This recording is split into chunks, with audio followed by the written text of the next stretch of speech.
Bueno, como les decía, gente, les estoy mostrando una introducción al material que ya está en el aula, pero como yo conozco y entiendo de que todos tenemos problemas para acceder a conexiones, especialmente por ahí en Apóstoles, este material está disponible, las clases van a estar disponibles, y ustedes se van conectando a medida que van necesitando hacer consultas, ¿sí? Y poder avanzar con la práctica. Bueno, como les estaba comentando, entonces, a partir de la automatización de procesos, en donde se introdujeron maquinarias, y estas maquinarias fueron evolucionando, hasta que se exigía también por parte de los humanos realizar tareas más complejas, lo que involucró de alguna manera trabajar no solo sobre el hardware, sino sobre el software, y acá podemos hacer una clasificación de los diferentes tipos de maquinarias también, y que está muy relacionado un poco a la evolución de la historia de las computadoras, donde antes se hacía mucho hincapié en el hardware, luego pasó a tener preponderancia el software, y luego se volvió nuevamente a trabajar sobre el hardware. En la parte de inteligencia artificial hay ejemplos de hardware que está diseñado de manera inteligente y que tiene implícita determinada lógica que hace que actúe de manera tal en que se podría juzgar como inteligente sin tener mucha programación. Y ahí viene el tema de entonces decir, bueno, ¿cuándo una máquina es inteligente o no es inteligente? ¿Cómo se jugaría si una máquina es inteligente o no es inteligente? Para eso, este señor Turing, ¿sí?, que fue una mente muy importante y poderosa con sus aportes en este último decenio, lo que presentó es el test de Turing, ¿sí?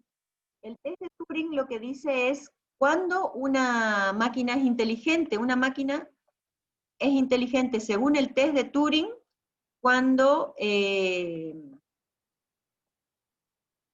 puede engañar al humano que está del otro lado de manera tal que el humano no sepa si lo que tiene enfrente es una computadora o es una persona, ¿sí?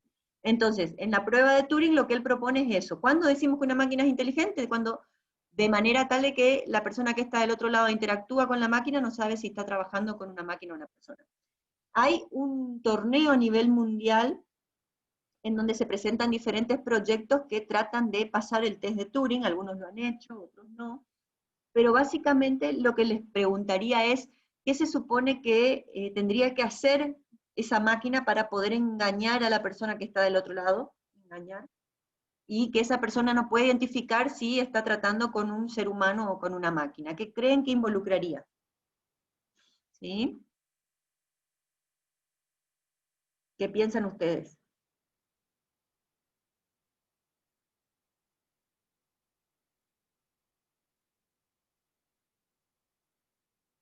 ¿Están escribiendo o no? No están escribiendo. ¿Están del otro lado? Sí, no sé si me escuchan. Sí, ahora sí te escucho, decime. La pregunta es, ¿cómo se hacen los test a esos ¿Cómo vos harías, o sea, qué participantes? tendría que tener una máquina para pasar el test de Turing? ¿Qué tendría que tener? Tendría que tener, por ejemplo, Inteligente. comprensión del lenguaje hablado. ¿Sí? Si vamos a querer que pueda hablar con la otra persona, sí, ¿sí? Comprensión del lenguaje, de manera escrita o de manera hablada. Esa sería una cosa que podríamos pedirle que tenga la máquina, ¿no es cierto? Entonces, que entienda lo que el interlocutor le dice. Además de entender, ¿sí?, ¿qué debería hacer? Debería poder dar una respuesta. Para poder dar una respuesta debería tener ¿qué cosa? Un proceso de lógica interna, ¿sí? Algún tipo de razonamiento lógico interno que le permita dar una respuesta. Hoy por hoy, hasta el día de hoy, todas las opciones que ustedes han visto a lo largo de la carrera para poder dar una respuesta son de tipo lógica interna metida dentro del código, ¿sí? A partir de los if y de los then, o a partir de la lógica de negocio que está, ¿qué cosa? Hardcodeada en el código. Uno trata de parametrizar lo más posible los sistemas, pero la inteligencia de nuestros sistemas, ¿en dónde está? Está en el código, ¿sí? Está metida en el código, está hardcodeada dentro del sistema de ustedes, ¿sí? Esa es la inteligencia que nosotros le podemos dar hasta ahora, hasta lo que ustedes vieron en la carrera, a nuestros sistemas, ¿sí? Bueno, esa inteligencia dentro del sistema para poder darle respuesta a la otra persona tendría que cubrir un espectro, ¿sí?, bastante amplio, o al menos ser adaptable para que la persona del otro lado pueda interactuar y de alguna manera podamos hacerle creer que está trabajando con un ser humano. Manejo del lenguaje natural, muy bien, ¿sí? Sí, justamente a eso vamos. Todas estas cosas que estamos diciendo son todas categorías dentro de lo que es la inteligencia artificial, ¿sí? Comprensión del lenguaje natural, ya sea escrito o hablado, interpretación del lenguaje natural, son ramas dentro de la inteligencia artificial. Si yo quiero, por ejemplo, pasarle algún artefacto y preguntarle algo sobre ese artefacto, podemos hablar de alguna manera de manipulación, ¿sí? Que tenga la lógica por lo menos para poder agarrar, tomar, soltar algo, ¿sí? Ahí entraría toda la parte robótica, que es toda una rama extensa dentro de la inteligencia artificial. Si simplemente se lo mostramos y le decimos, ¿qué es esto?, ¿sí? Ahí lo que tendríamos es reconocimiento de imágenes, ¿sí? Como bien dice Martín. Reconocimiento de imágenes es nuevamente toda una rama dentro de la inteligencia artificial, para que pueda reconocer imágenes, ¿sí? Entonces, teniendo en cuenta todas estas cuestiones que se supone que nuestro agente, nuestro sistema, tendría que hacer para poder, de alguna manera, engañar a la otra persona. Cuando se hizo el test de Turing a nivel internacional, muchos de los que trataban de pasar este test de Turing, lo que trataban de hacer de alguna manera es meter dentro de la lógica de la programación, ¿qué cosa? Lo que yo les decía, engañar al que está del otro lado. Por ejemplo, ¿qué les podría hacer pensar a ustedes que el que está del otro lado es un ser humano? ¿Sí? ¿Qué ustedes creen que podría hacer la persona que está del otro lado para que ustedes se den cuenta de que es un ser humano?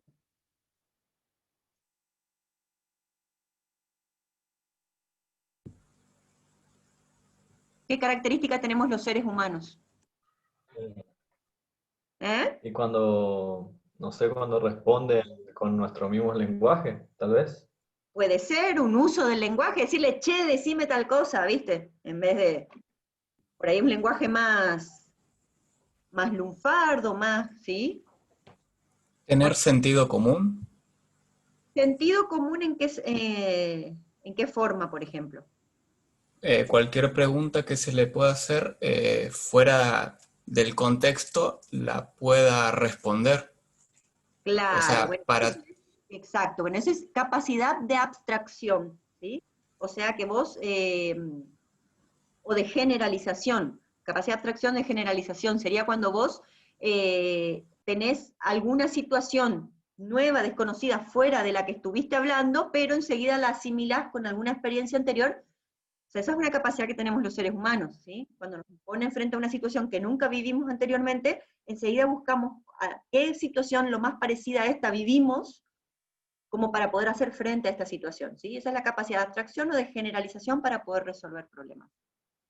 Puede ser también, eso entraría dentro de los grupos de clasificación, ¿sí? Las redes neuronales pueden hacer eso, ¿sí? Encontrar una serie de patrones que le dicen a qué grupo o clasificación podría pertenecer una determinada situación, más allá de que la hayan vivido o no, o sea, más allá de que hayan sido entrenados o no, en base a esa situación. Intentar simular el comportamiento de un ser humano en el código, digamos, claro, a eso voy. O sea, todo lo que nosotros estamos diciendo son cosas que involucran sí o sí técnicas de inteligencia artificial. Pero, por ejemplo, el ser humano se enoja, se emociona, se equivoca, duda, ¿sí? Entonces, los primeros equipos que trataron de pasar el test de Turing a nivel internacional lo que ponían es tratar de simular estas situaciones humanas dentro del código, ¿sí? Para de alguna forma engañar a la otra persona, ¿sí? La que está enfrente, para que crean que se trataba realmente de una persona. Entonces, hacían como que dudaba, como que se emocionaba, como que se enojaba, ¿sí? Pero siempre y cuando yo esté forzando todas estas situaciones, ¿sí? No estoy seguro de que se adapten de manera adecuada al contexto y al entorno, ¿sí? Entonces, por ahí de repente puedo tener una respuesta que simula enojo y bueno, uno no entiende por qué, ¿sí? Esto puede suceder cuando ustedes tratan, por ejemplo, con los chatbots, ¿sí? bueno, cuando son empresas las que lo hicieron, evidentemente buscan que sea lo más correcto, lo más posible, pero enseguida ustedes se dan cuenta de que es un chatbot que está del otro lado, ¿sí? Enseguida se dan cuenta por la forma en que responde, por las cosas que dice, de que no es una persona con la que ustedes están hablando, especialmente porque no les lleva el hilo de la conversación, ¿sí? Son entrenados en ambientes específicos y muy limitados, ¿sí? Cuando se salen de esos ambientes, generalmente las respuestas pasan a no tener mucho sentido, ¿sí? Entonces no es tan fácil pasar el test de Turing. Uno dice, bueno, el test de Turing es que la máquina engaña al interlocutor, y el interlocutor, si está tratando con dos ventanas, no se dé cuenta en qué ventana está el ser humano y en qué ventana está la computadora. Suena sencillo, pero todo lo que involucra por detrás es bastante complejo, ¿sí? Ese es el test de Turing. Entonces, cuando hablamos de automatización de procesos, ¿sí? Acá yo les puse algunos enlaces, ¿sí? Especialmente apuntando a dónde se aplicaría, ¿sí? Laboralmente, en qué áreas se aplicaría. Hoy por hoy yo les digo, la inteligencia artificial está metida cada vez con más fuerza en diferentes aspectos. Y cada una de estas técnicas que les fui comentando a grosso modo que vamos a ver a lo largo de la materia, pueden ser aplicadas en diferentes espacios, en diferentes aspectos. Este libro que les pongo acá, con el Firefox, en el navegador, no es para que ustedes lo lean por completo, ¿sí? Este sí es una introducción a lo que es la inteligencia artificial, no es uno muy largo, ¿sí? Y este otro libro, que es un libro digital que me pareció muy interesante, es esta primer parte nomás la que quiero que lean. Después vamos a ir avanzando en los demás elementos que tampoco son todos importantes para esta cátedra, ¿sí? Les dejo ahí a colación, pero lo que sí me interesa es esta primer parte. La era de las máquinas, las nuevas máquinas, los datos, la automatización y la revolución industrial, y bueno, algunas iniciativas dentro de inteligencia. Esta parte de introducción es la que me interesa que profundicen y lean. Lo que les decía es que hay muchas técnicas que requieren situaciones específicas. Primero y principal, yo no voy a usar inteligencia artificial en cualquier lado. ¿Por qué? Porque si el problema se puede solucionar tranquilamente con métodos mucho más sencillos, yo no voy a invertir ni tiempo ni esfuerzo con técnicas de inteligencia artificial. O sea, para toda persona que es experta en un tema específico va a querer resolver todo con esa herramienta específica, y no siempre es así. Entonces, hay herramientas adecuadas para cada situación. Ustedes, por ejemplo, dicen, vamos a utilizar minería de datos para extraer reglas. Vamos a utilizar, por ejemplo, deep learning para poder generar reglas de negocio para un tablero de control, por ejemplo. Y las preguntas de rigor serían, ¿ustedes tienen datos históricos suficientes como para poder generar y extraer todas esas reglas con calidad? ¿Como para poder entrenar al sistema? ¿O ustedes tienen acceso a los expertos como para poder generar y extraer las reglas necesarias para poder escribir el sistema experto? ¿Sí? Entonces, una vez que uno hace esas preguntas y se responde, recién va a llegar a determinar qué técnica es la que por ahí más se ajusta para un determinado problema. O sea, generalmente uno busca cuál es el tema que más le gusta y busca algún problema que se ajuste a ese tema que yo quiero tratar. Y si es así, bienvenido sea. Pero, por lo general, lo que nos sucede es que nos encontramos con un problema y situación y tenemos que buscar cuál es la técnica más adecuada. O sea, es el camino inverso. El problema, y a partir del problema tengo que analizar qué tengo que hacer, qué se espera que se pueda hacer con respecto a ese problema, y qué insumos tengo como para poder avanzar. ¿Sí? Si es un sistema de gestión para la toma de decisiones diarias, es un sistema tipo empresarial de gestión común y corriente. Ahora, si tenemos una gran base de datos con un gran volumen y lo que se busca son estadísticas que apoyen determinadas tomas de decisiones, bueno, puedo trabajar sobre un proyecto de minería de datos, ¿sí? Ahora, si yo tengo determinados expertos que están distribuidos geográficamente y que necesitan de alguna forma poner su conocimiento de manera colaborativa para ser utilizada en tiempo real en diferentes momentos, y yo tengo acceso a esos expertos, entonces yo podría generar un sistema experto basado en reglas. ¿Se entiende? O sea, la técnica va a depender mucho del problema y de la situación que tenga en un momento determinado. Bueno, todo esto que les di como material, ustedes tienen para leerlo y para avanzar, ¿sí?, con respecto a lo que es la primera unidad de la introducción teórica. Ahora les voy a mostrar la presentación, ¿sí? Vamos a ir rapidito avanzando sobre la presentación. De todos modos, a mí me gustaría, y eso yo lo mencioné y se los voy a repetir, ¿sí?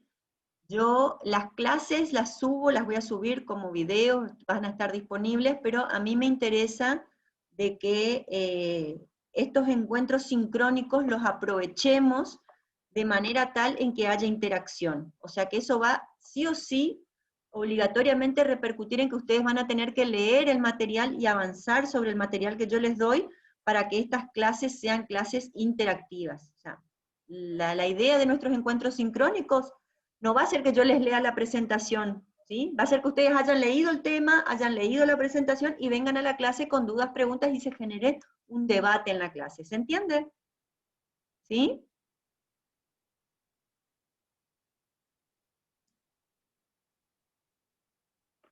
Yo miro a ver si escriben, a ver acá en el chat. Perfecto, dice Martín. Bueno, ¿tá? Entonces la idea justamente va a ser eso, de que ustedes puedan avanzar lo más posible con la lectura del material y aprovechar los encuentros sincrónicos para despejar dudas y para que podamos avanzar en ese sentido. Entonces, lo que les voy a preparar, lo que les voy a mostrar es la clase que está preparada para hoy. Ustedes si quieren ampliar, preguntar, me hablan, me pausan, me escriben, ¿sí? Vamos a tratar de ir profundizando en los conceptos que por ahí ustedes no entiendan. ¿Qué es la inteligencia artificial? ¿Sí? Entonces, basado en lo que más o menos estuvimos hablando, ¿sí? Ustedes acá ven, dice, ¿qué cosa? La habilidad para resolver problemas. Y parece sencillo, ¿sí? Pero no es tan sencillo, dependiendo del problema que tengo. Si de repente es ustedes no sé si se acuerdan o habrán visto la Torre de Hanoi, ¿sí? El problema de la Torre de Hanoi. ¿Se acuerdan? ¿Sí? Ustedes tenían una serie de discos de diferentes tamaños desordenados y 3 pilas, ¿sí? Ahora les voy a traer y les voy a mostrar la Torre de Hanoi para la clase que viene, ¿sí? Pero es un juego en donde tengo discos de diferentes tamaños y 3 pilas. Y yo tengo que mover los discos de manera tal en que pasen todos a la última pila de manera ordenada. Entonces tengo que ver cómo optimizar la cantidad de movimientos para obtener la pila ordenada de discos. Ese es un problema de búsqueda, por ejemplo. Y se puede resolver con lo que ustedes vieron como primero en profundidad, primero en amplitud, o el mejor de todos, que es la búsqueda de estrella. Entonces con un algoritmo de búsqueda yo puedo llegar a resolver problemas como esos. Entonces, dependiendo del problema, bueno, a ver la habilidad. Y eso va a depender mucho del problema que quiero resolver. ¿Qué tipo de problema es y qué datos tengo? Bueno, pero entonces, ustedes conocen o habrán escuchado casos de chicos que son autistas. ¿Qué significa autista? Significa que por ahí no tienen las reglas de razonamiento lógico diario como tenemos nosotros, pero tienen unas capacidades ampliamente desarrolladas en otros aspectos, como por ejemplo los idiomas, la matemática y por sobre todo, ¿qué cosa? La capacidad de memoria.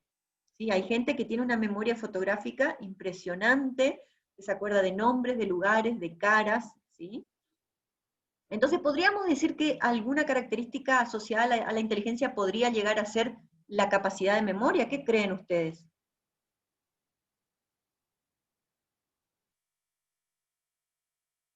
¿Podría ser o no? ¿Podría repetir, profe? El segundo punto acá dice que la inteligencia artificial podría ser asociada a una característica como es la capacidad de memoria. Si ustedes están de acuerdo, ¿qué piensan con respecto a eso?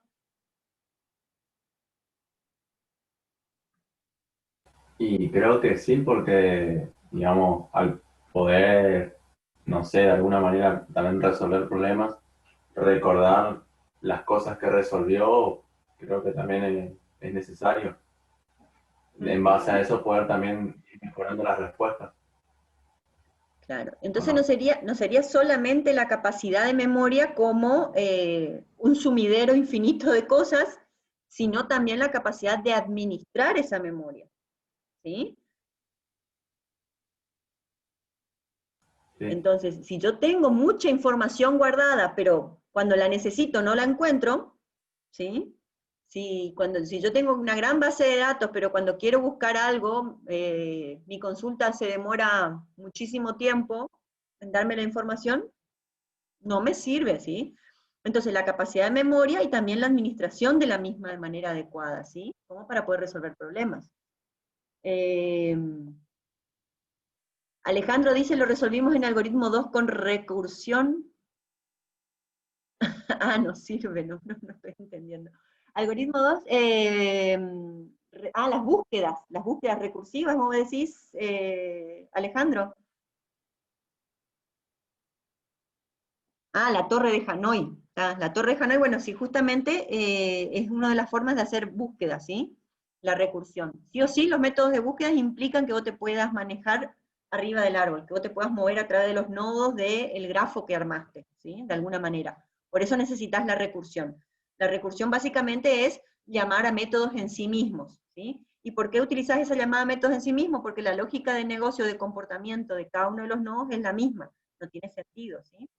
Básicamente, si nosotros hablamos de agentes inteligentes, de alguna forma, si vos estarías hablando de, por ejemplo, programación orientada a objetos, en vez de hablar de nodos en memoria, como lo hacíamos en algoritmos, yo no sé si ustedes trabajaban con grafos y en algoritmos 2, en donde ustedes tendrían que crear nodos en memoria.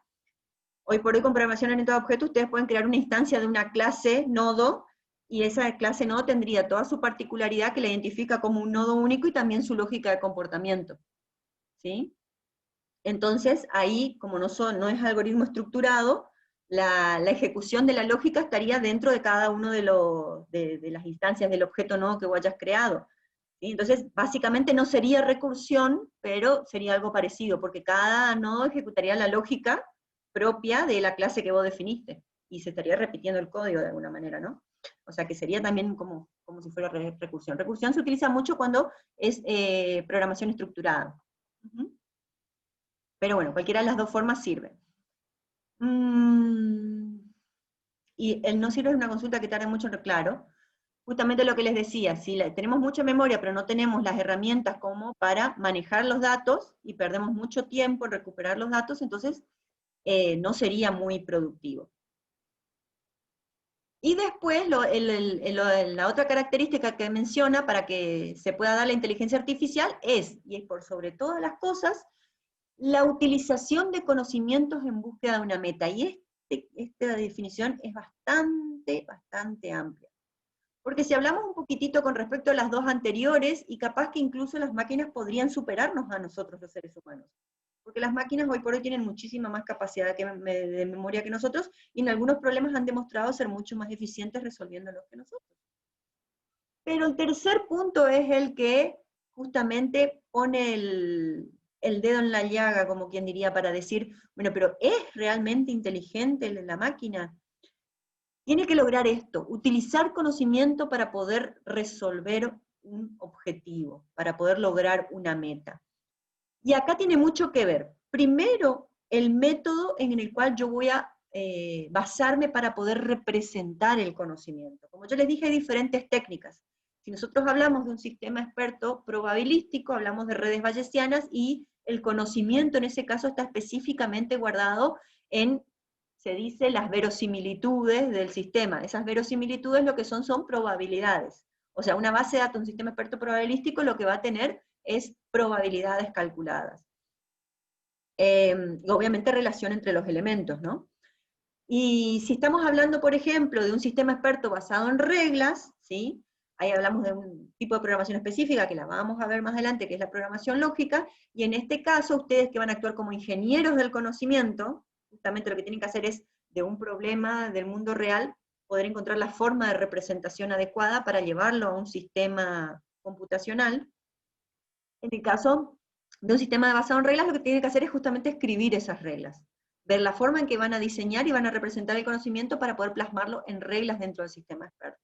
Si hablamos de redes neuronales, las redes neuronales representan de alguna forma, desde el punto de vista biológico, un comportamiento similar al de nuestro cerebro, que eso lo vamos a ver más adelante. Hay diferentes tipos de redes neuronales y cada una se usa para una cosa diferente, pero todas y absolutamente todas representan el conocimiento a través de los pesos. ¿Qué son los pesos? Son las conexiones entre las neuronas, ¿sí? Entonces, de la forma, la estructura que tiene esa red neuronal, cuántas neuronas tienen, la manera en que están interconectadas esas neuronas entre sí, van a definir qué tipo de red neuronal es, la forma en que viaja la información dentro de esa red neuronal. Todos estos son elementos que van a clasificar y van a determinar qué tipo de red neuronal es.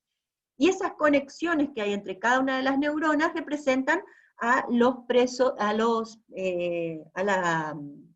las conexiones neuronales, en este caso biológicamente representarían al cerebro humano. Vamos a ver después por qué y de dónde nacieron cada uno de estos sistemas de representación. Pero bueno, una base de datos de una red neuronal básicamente son un montón de números, que son pesos que representan las conexiones entre las neuronas. Entonces, según el sistema de representación del conocimiento, tiene que aprender a guardarlo, a utilizarlo, y si realmente quiere ser un sistema inteligente y experto, también debería aprender a aprender. O sea, cómo generar nuevo conocimiento siempre, ¿sí? Cómo ir haciendo que esa base de datos de alguna manera aumente, ¿no?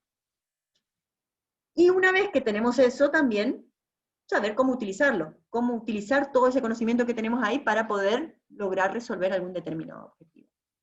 Entonces, básicamente, eso sería la inteligencia artificial. Y si ustedes se van a los libros, si ustedes se van al libro de Russell y Norvig, van a ver justamente una tablita muy parecida a esta, en donde se presentan definiciones de inteligencia artificial de diferentes autores, ¿sí? Si ustedes buscan hoy por hoy en el buscador qué es inteligencia artificial, van a encontrar una enorme cantidad de posibles definiciones, ¿sí? Por citar algunas, por ejemplo, el nuevo y excitante esfuerzo de hacer que las computadoras piensen, máquinas con mentes en el amplio sentido literal, ¿sí? Una posible definición. Dentro de ese mismo cuadrante, y hago hincapié en este tema del cuadrante, es la automatización de actividades que vinculamos con procesos de procesamiento humano. Actividades como tomar decisiones, resolver problemas y aprender. Estos dos autores hacen mucho hincapié en su definición en que es algo parecido al ser humano, ¿sí? O sea, cómo lo hace el ser humano, una característica o actividad relacionada a lo que hace el ser humano, ¿sí? Entonces, básicamente los dos autores lo que hacen es, para que sea inteligente tiene que ser parecido a lo que hace el ser humano. En este caso, en las dos definiciones, ese que hace el ser humano es cómo piensan. Entonces, todo este cuadrante es básicamente definiciones que se podrían decir que buscan que los sistemas inteligentes piensen como lo hacen los seres humanos. Después, en este otro cuadrante tenemos definiciones que de alguna manera lo que buscan no es tanto que piensen como, ¿sí? Porque ahí sería como en el caso de redes neuronales, tratar de reproducir un proceso biológico, sino que actúen como lo haría un ser humano. Por ejemplo, el estudio de cómo lograr que las computadoras realicen tareas que por el momento los humanos hacen mejor, ¿sí? Entonces, dentro de este cuadrante estaría la clasificación de todas esas definiciones que buscan que el sistema computacional actúe como lo haría un ser humano, ya sea tomando una decisión, ya sea realizando una acción. Eso vamos a ver, clasificaría los sistemas en sistemas expertos o en agentes inteligentes, ¿sí? Y después tenemos este otro cuadrante, que básicamente lo que busca es sí que piensen, pero no necesariamente como lo haría un ser humano. Y esto es, por ahí tiene mucho que ver con lo que le decía del test de Turing, ¿sí? No porque yo trate de hacer lo mismo que hace un ser humano, eso es bueno, ¿sí? Ustedes vieron el caso del chatbot de Google que lo pusieron a chatear con la gente para que aprenda, ¿sí? De alguna forma pensaron que interactuando con la gente iban a acelerar el proceso de aprendizaje del chatbot. ¿Y saben lo que pasó? ¿Alguno escuchó el caso? ¿Saben lo que pasó? Creo que se volvió racista, ¿puede ser? No. ¿Alguien más escuchó algo? Me parece que era de Facebook, no de Google. Bueno, sí, bueno, Me corrijo, de empresas Microsoft. Microsoft fue el que hizo el chatbot espantoso que se volvió racista y fue troleado por los usuarios. Puede ser, El de puede Facebook ser. fue el que inventó su propio lenguaje. No, ese no fue un chatbot, esos fueron dos agentes inteligentes que lo que estaban haciendo es, ese es un modelo que también responde a las redes neuronales, que lo que se busca es reforzar el aprendizaje a través de la interacción de uno que enseña. Entonces uno le va presentando los patrones y el otro va aprendiendo, ¿sí? Entonces, son dos agentes inteligentes que interactúan, y en ese caso que vos decís, lo que ellos hicieron fue, en esa interacción, optimizar el lenguaje, reduciendo la mayor cantidad de símbolos y fonemas existentes. Entonces, al final, el lenguaje que ellos utilizaban para hablar, los programadores no lo entendían, digamos, ¿sí? Ese es el que decís vos, este es el segundo caso. Pero el que me interesa es el anterior, ¿sí? El anterior, que justamente lo que tuvo fue esto que decimos, cosas que por ahí vos decís, ¿tiene el ser humano? Y sí, el ser humano tiene. ¿Sí? El ser humano es racista, es misógino, es mal hablado, es mal educado, pero por ahí no son las cuestiones que nosotros queremos realmente que el sistema aprenda. Lo que pasa es que tampoco podemos decir que el sistema aprendió mal. El tema es que se le enseñó mal, se le expuso una serie de estímulos que hicieron que aprendiera eso, ¿sí? Entonces, el tema no está en que aprendió mal, sino en que el conocimiento que se le dio ya tenía intrínseco todas esas características, ¿sí? Entonces, por ahí, dentro de la definición de inteligencia artificial, no necesariamente tendría que hacerlo como lo haría un ser humano, ¿sí? Sino que lo tendría que hacer ¿de qué manera? Racionalmente, ¿sí? De una manera que se busque que cubra un determinado problema o que logre un determinado objetivo, ¿sí? Entonces, dentro de ese esquema está este otro grupo de clasificaciones, sistemas que piensan racionalmente, ¿sí? En este caso podemos decir el estudio de los cálculos que hacen posible percibir, razonar y en todo caso también actuar. Y el de abajo sí es especialmente que actúen racionalmente. La inteligencia computacional es el estudio del diseño de agentes inteligentes. Los agentes inteligentes básicamente sensan, deciden y responden al medio, ¿sí? Esa es una característica propia de los agentes. Entonces, lo importante acá es que cuando ustedes lean alguna definición, sea cual fuere, de inteligencia artificial, identifiquen estos patrones o estas clasificaciones y vean dentro de qué rama por ahí podría estar específicamente apuntando esa definición, ¿sí?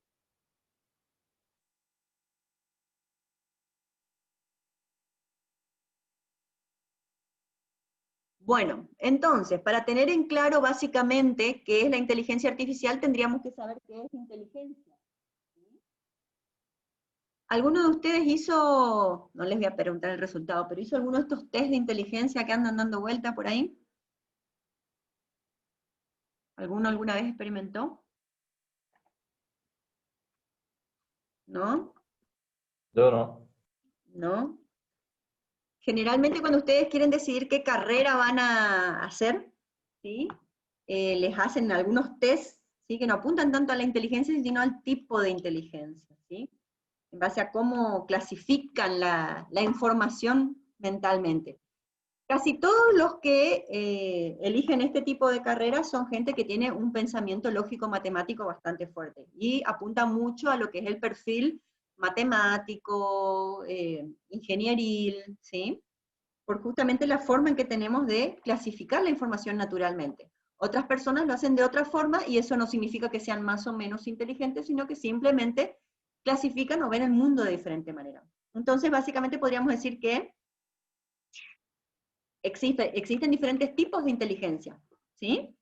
Por ejemplo, la cognitiva, que es esta que justamente se mide por medio de los test, y después hay gente que tiene mucha capacidad de insertarse, de moverse, hasta incluso influir en determinados medios sociales, entonces eso es inteligencia social. Se adapta al entorno, socializa, tiene alto poder discursivo, por ejemplo.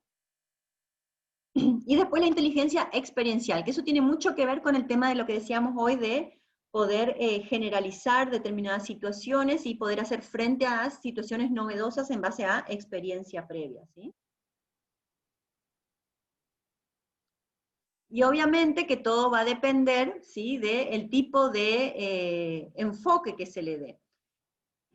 Ustedes vieron que hablamos de diferentes técnicas de inteligencia artificial. Estas técnicas, como por ejemplo los sistemas expertos basados en reglas o los sistemas neuronales, vienen justamente de una forma de entender cómo funciona el cerebro humano, ¿sí? Porque básicamente lo que quieren es que actúen como un ser humano. Ustedes vieron que cuando se quisieron hacer máquinas que puedan volar, ¿sí? ¿Qué fue lo primero que hicieron?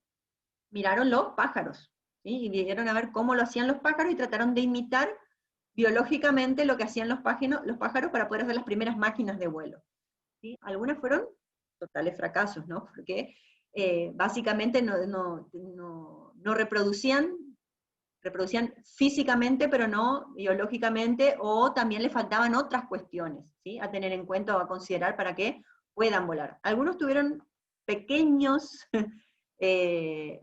pequeños avances, pero bueno, todo este sistema de prueba y error hizo que estos aparatos vayan evolucionando a mejores propuestas.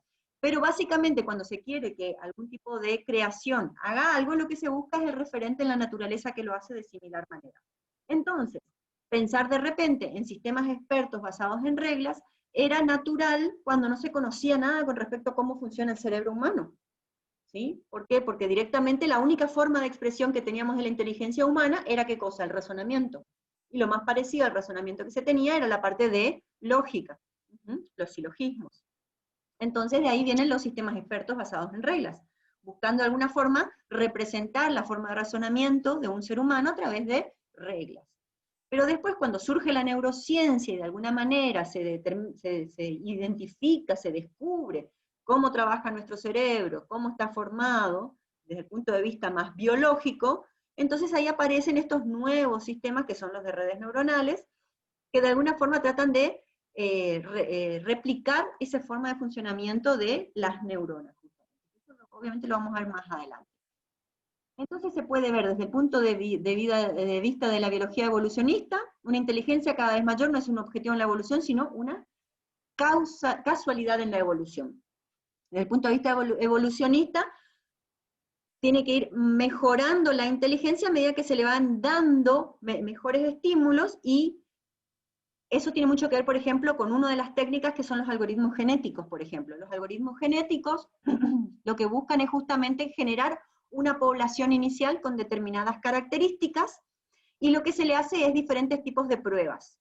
Entonces, todos los individuos que pasan esas pruebas, ¿sí? Van a un ranking, y de ese ranking se elige cuáles van a pasar a la nueva generación. Una vez que se eligieron, hay métodos, después lo vamos a ver más adelante, cada una de las formas y métodos que tienen, pero una vez que se determinaron quiénes van a pasar a la siguiente generación, se generan estos cruces entre los individuos para generar los individuos de la nueva generación. Y así tenemos diferentes métodos entre algoritmos genéticos, como por ejemplo, que alguno de los mejores individuos no se pierda, sino que pase directamente a la siguiente generación, o mutaciones, que es poner algún tipo de generación random en el medio para ver qué pasa, ¿sí? Serían las mutaciones, y así. Todo esto que le estoy diciendo, ¿qué hace? Es justamente, de alguna forma, tomar todos los conceptos propios de la biología evolucionista y transformarlo en un software que de alguna forma genere naturalmente los individuos con las mejores características como para resolver un problema, que es lo que al final termina siendo algoritmos genéticos, ¿sí? La última generación termina siendo los individuos que tienen todas las características necesarias para resolver un determinado problema, las mejores características, ¿sí? Después está la parte de la ciencia cognitiva, que equipara un acto inteligente con aquel que permite procesar la información necesaria en cada momento. Esto tiene que ver con lo que les decía hoy, o sea, no es solamente tener un gran volumen de información, sino también poder procesarla de manera adecuada en un momento dado, ¿sí? Eso tiene que ver en cómo se clasifica y cómo se organiza la información.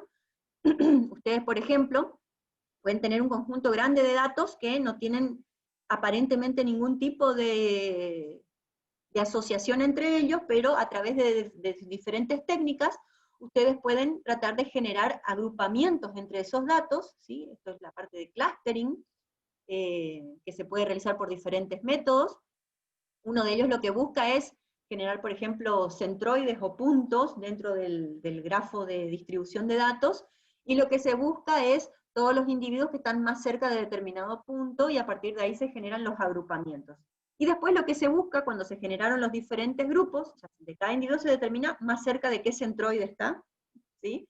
Y así se van generando los grupos. Y una vez que están definidos esos grupos, lo que se busca son cuáles son las características compartidas por cada uno de esos grupos, ¿sí? Uno de los primeros experimentos que se realizaron, por ejemplo, con base de datos de animales. Entonces se veía que a través de este método que le comenté, que son específicamente redes SOM, lo que hacía es clasificar los animales, por ejemplo, por los bípedos y cuadrúpedos, los carnívoros y los omnívoros, pero lo hacía naturalmente el sistema a través de estos métodos, ¿sí? Eso es lo que le digo de asociar la información y clusterizar la información y de alguna forma agrupar.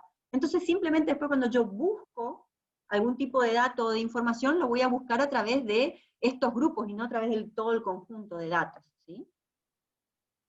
Me faltó uno que es teóricos de IA. En este caso, el procesamiento de información que se ajusta a los requerimientos de una tarea dada es ya un signo de inteligencia, ¿sí?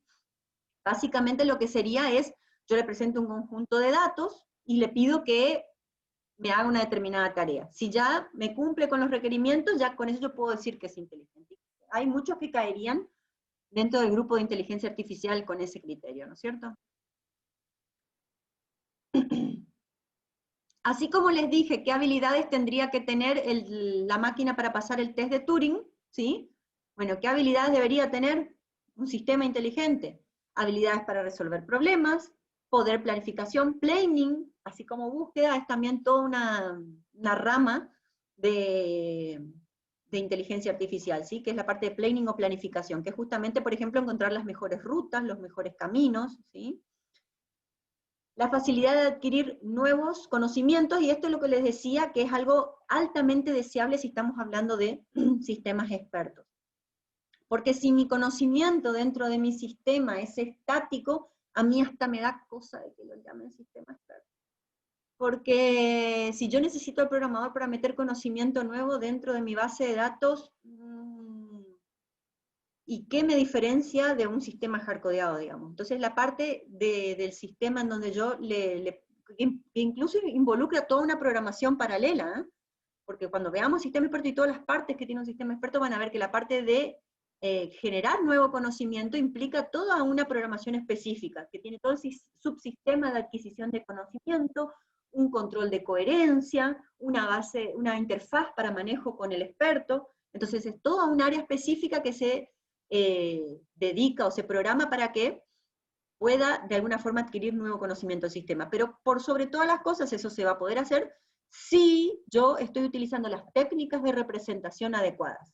Porque si yo genero determinadas reglas y termino utilizando un sistema de programación común y termino hardcodeando un conjunto de reglas, más allá del estudio, el análisis que yo hice, y termino haciendo un robotito de que desvía obstáculos, pero si yo abro la lógica es una lógica finita, y no le permite ni aprender, ni crecer, digamos, entonces podría ser altamente discutible la inteligencia de ese objeto, ¿se entiende?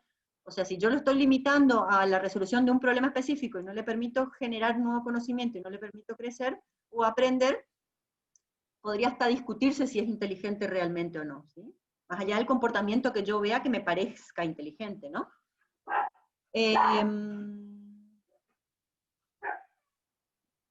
La abstracción, ¿sí? Cuando hablamos de abstracción es algo que comenté anteriormente. ¿Qué es la abstracción? Yo te doy una información y esa información vos la podés generalizar. ¿Qué significa generalizar? Identificar las características principales que le permitan pertenecer a un grupo específico, ¿sí? Esa es la abstracción, es que de alguna forma yo pueda pasar a un esquema superior de representación de conocimiento que me permita generar razonamientos que no estén limitados únicamente a la información que yo adquirí en ese momento dado. Por ejemplo, si yo le doy una serie de pasos para poder resolver un problema, ¿sí? Y le digo, tenés que hacer esto, esto y esto, son paso A, paso B, paso C, ¿sí? Para hacer, por ejemplo, una receta. Entonces le digo, bueno, a ver, primer paso haces esto, segundo paso haces esto, tercer paso haces esto. Y cuando yo le pida que nuevamente haga una receta y él identifique que algunos de los ingredientes coinciden con otra receta que yo ya le di, entonces él me puede decir, ah, pero mira, puedo hacer esto, o lo puedo hacer de esta forma. ¿Por qué? Porque él a partir de la abstracción, identificando esas características, ¿sí? Que son generales, puede determinar la aplicación de ese conocimiento a otro contexto, a un contexto totalmente nuevo. Ah, mira, puedo hacer esta otra receta, puedo, mira, aplicar esta técnica con estos ingredientes, ¿sí? O puedo hacer esto mismo de esta otra forma. Eso es la abstracción. La abstracción me permite a mí generar reglas de un nivel superior de representación de conocimiento que después se puedan aplicar para resolver problemas en diferentes contextos, incluso contextos para los cuales yo todavía no fui entrenado, ¿sí? Después está la capacidad de adaptación, ¿sí? Que es muy similar al anterior, como les venía diciendo, es el tema de cuando se le presenta un escenario diferente, ¿sí? Un escenario nuevo, o tenga que interactuar con otros agentes, por ejemplo, puede aplicar conocimiento anterior y obviamente resolver el problema o la situación con ese conocimiento anterior. Bueno, esto es lo que le decía del test de Turing, ¿sí? ¿Cuándo puede decirse entonces que la máquina es inteligente? Si no es posible distinguir sus respuestas de lo que haría una persona. Entonces, en ese caso se diría que la máquina es inteligente. Ahí tenemos el humano y del otro lado tenemos un sistema IA y un humano, ¿sí? ¿Cuándo pasa el test? Cuando de alguna manera no sabe quién está de qué lado. Y acá está lo que les decía hoy, ¿qué debería involucrar? Procesamiento del lenguaje natural, representación del conocimiento, razonamiento y aprendizaje automático. Y en una prueba más general también debería involucrar la parte de visión computacional, por si le doy algún objeto y lo tiene que reconocer, y también la parte de robótica si es que le tengo que dar para que pueda agarrar o tomar algo o devolver algo, ¿sí? Todas estas disciplinas son diferentes ramas de la inteligencia artificial, y Alan Turing, allá ya hace más de 50 años, ¿sí? Lo planteaba como parte del test. Obviamente que él no decía, tiene que pasar esto, él lo hizo como un postulado genérico, pero nosotros hoy por hoy vemos todo lo que involucraría pasar esa regla general que puso Alan Turing.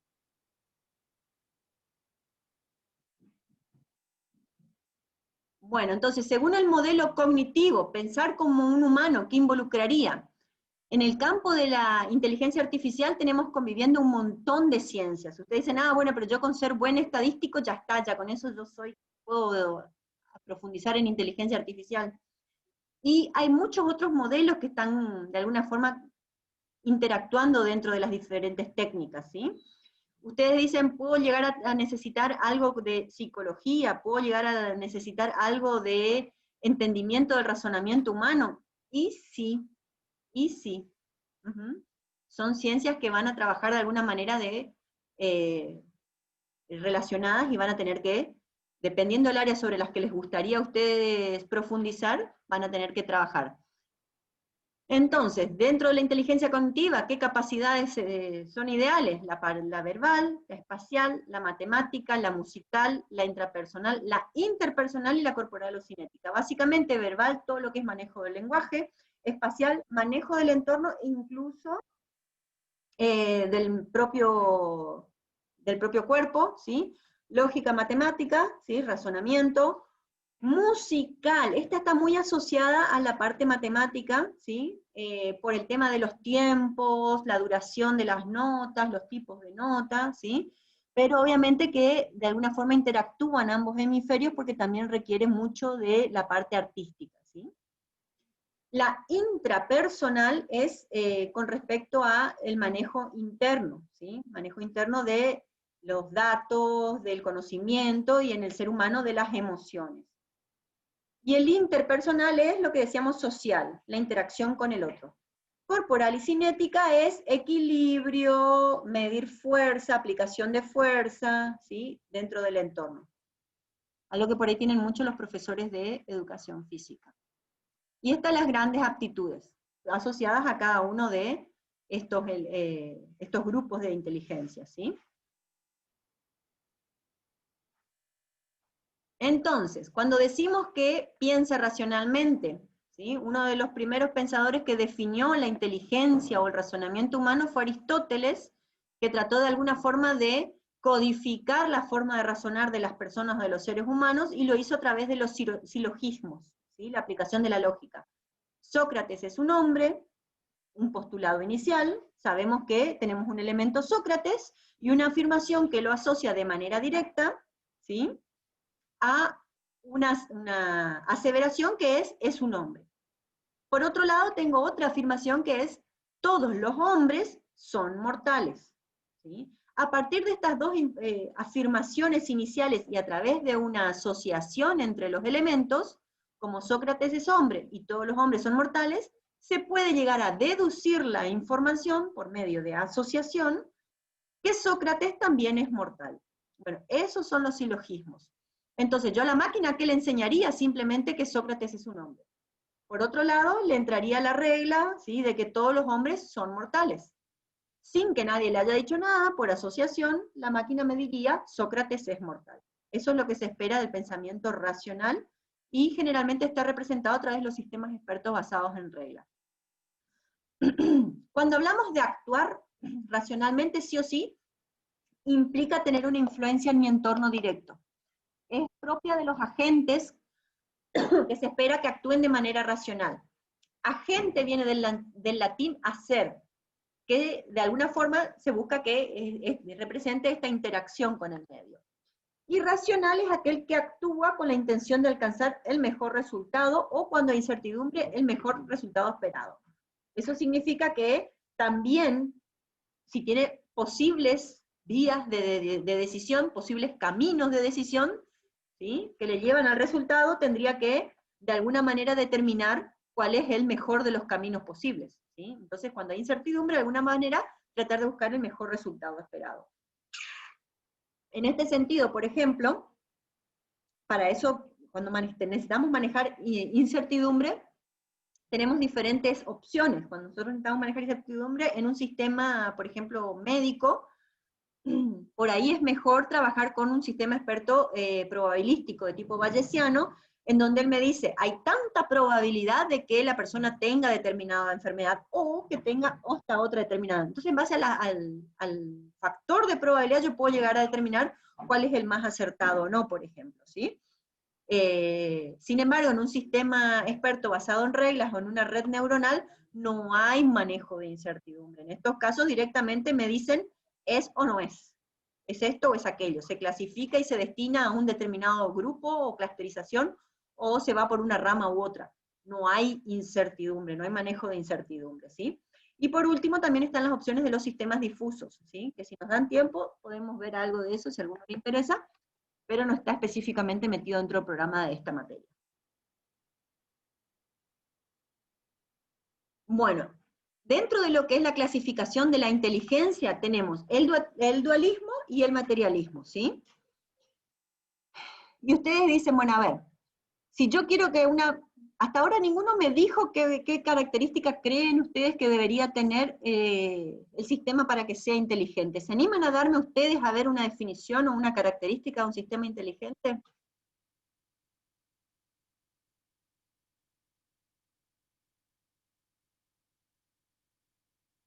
¿Se anima alguien a darme una definición así genérica, por lo menos?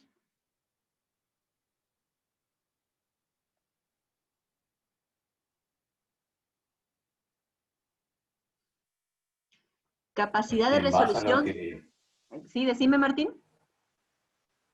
y nosotros, en base a lo que fui escuchando en la clase, lo que más me quedó es que la mayor característica que debería tener es poder pensar, o no pensar, sino comportarse, tener el mismo comportamiento que un ser humano, digamos. Ok. Recién esta clase. Después al final del cuatrimestre, por ahí cambia un poco.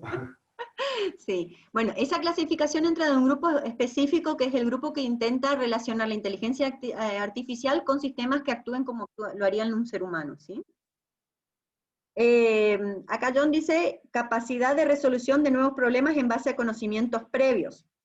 Esto está más en el cuadrante del pensamiento y de que piensen racionalmente. La definición de John estaría en el cuadrante superior derecho, que es, los sistemas inteligentes son aquellos que piensan de manera racional, ¿sí? Es interesante que ustedes vean cómo ustedes van identificando y clasificando de alguna manera sus definiciones, y dentro de qué grupo caerían. No les voy a decir que ninguna de las definiciones es totalmente errada. Todo va a depender del tipo de sistema que ustedes quieran realizar o sobre el cual ustedes se estén enfocando, ¿sí? Cada uno se ajustaría más o menos de alguna otra forma, ¿sí? A cada una de las definiciones. Pero, así como es difícil poder clasificar qué es lo que ustedes dirían que es un sistema inteligente o una máquina inteligente, también recae en la dificultad de tratar de definir lo que es la inteligencia en sí misma, ¿sí?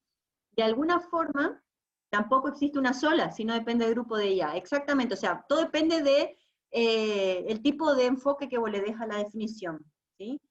Yo no me creo en autoridad de decirle esto está bien o esto está mal, salvo que se manden una barra basada, algo muy grosso, sí les voy a decir, no, no, pará, estás delirando. Pero caso contrario, les voy a decir, ustedes se ajustan más a este grupo, o esta definición es más parecida a esta, ¿sí? Pero es interesante que ustedes vayan viendo, y obviamente, como siempre les digo, que lo que ustedes afirmen tenga, que su discurso tenga un sustento teórico por detrás, ¿sí? Que ustedes le den un fundamento teórico a su discurso, que no lo digan porque simplemente yo pienso así u opino así. Dentro de lo que es Descartes, que es otro filósofo, él decía que una parte de la mente, alma o espíritu, que está al margen de la naturaleza, está exenta de las influencias de las leyes de la física. O sea, él hablaba de que la inteligencia estaba en una parte abstracta, indefinida, que es la mente o el espíritu, ¿sí? Para él era eso. Y el materialismo de Bacon decía, no, no, no, todo lo que sucede, sucede porque hay operaciones que se realizan en base a leyes físicas. El libre albedrío es solamente una fantasía, o sea, la decisión que vos tomaste en un momento determinado es la decisión lógica para resolver el problema en base a la información que vos tenías en ese momento. Y si la historia se repitiera, volverías a tomar las mismas decisiones. O sea, él cree que no hay ningún componente más allá de lo físico que te lleve a tomar una determinada decisión. Y les voy a hacer más extrema en este sentido. Según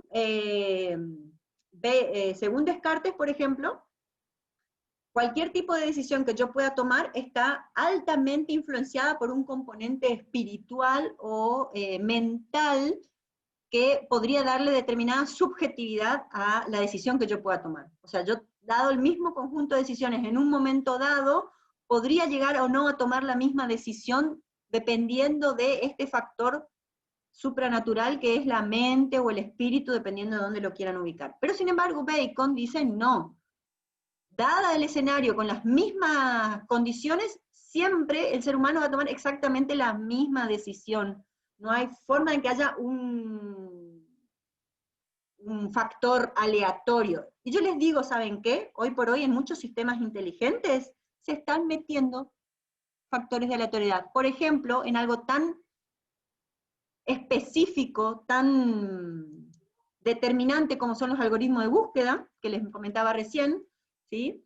Estos mismos algoritmos de búsqueda, cuando van recorriendo los grafos de datos, y de repente se encuentran en que están demorando mucho tiempo, o también se pueden encontrar con problemas como son los de la cima o de la colina, que se encuentran con máximos y mínimos locales, los mismos métodos dicen, métanle un salto aleatorio.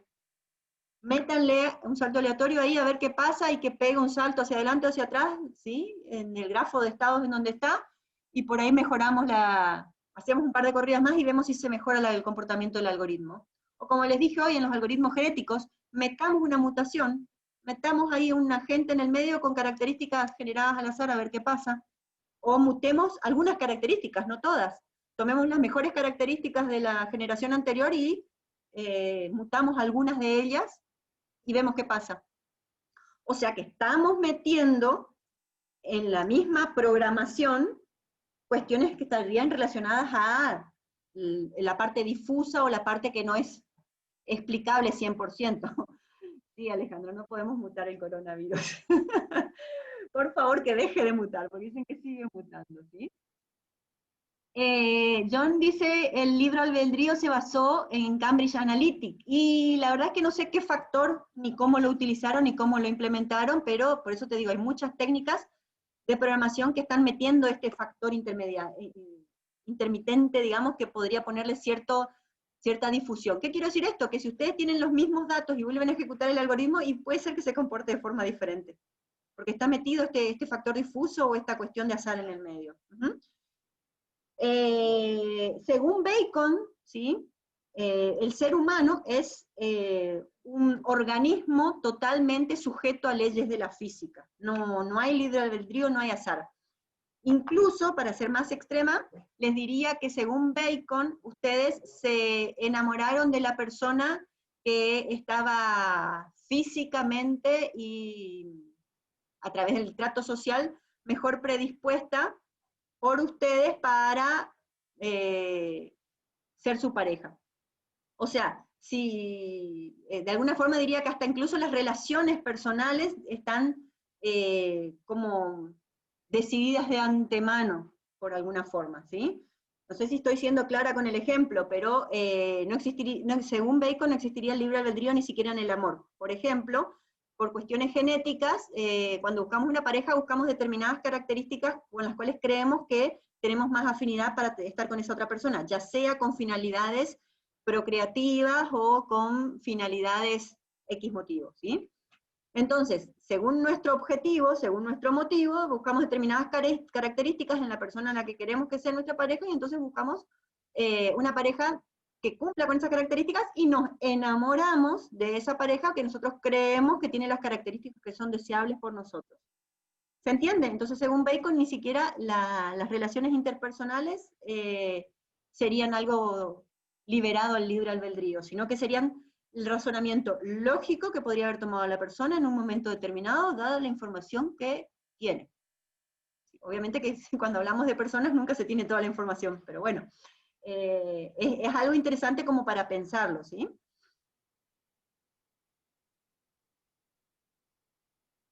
Y esto tiene mucho que ver con las 3 últimas preguntas que les dejo en el foro, ¿sí?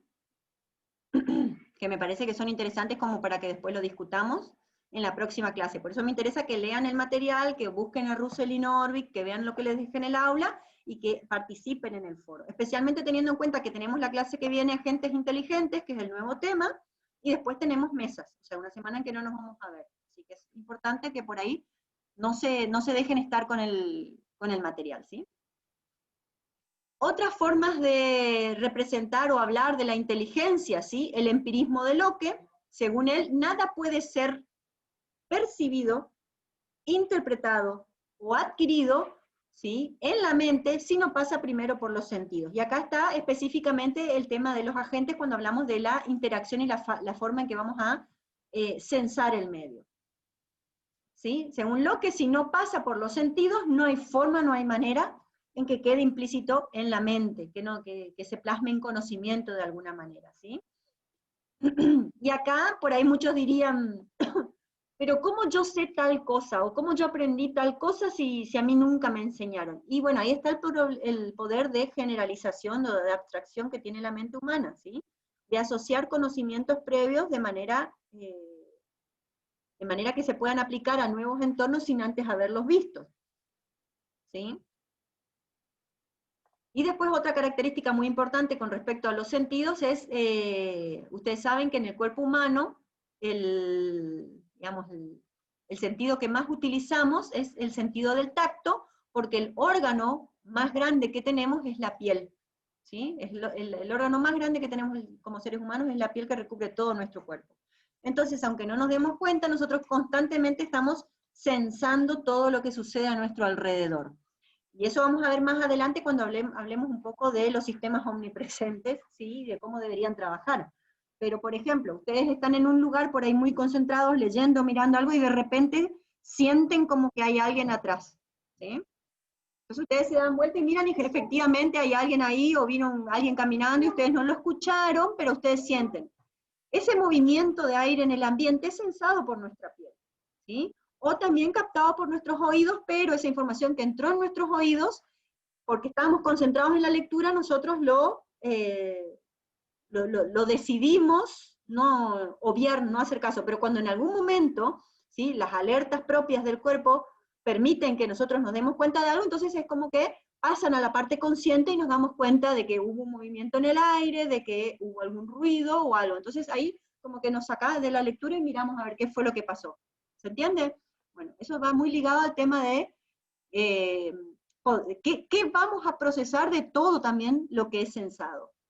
Porque a veces, por ejemplo, si tenemos sensores de movimiento, sensores de calor, sensores de temperatura, van a generar un volumen de información demasiado grande y tenemos que ver qué es lo que realmente vamos a necesitar para poder resolver el problema. ¿Qué se va a aceptar, qué se va a descartar para ser procesado realmente, ¿sí?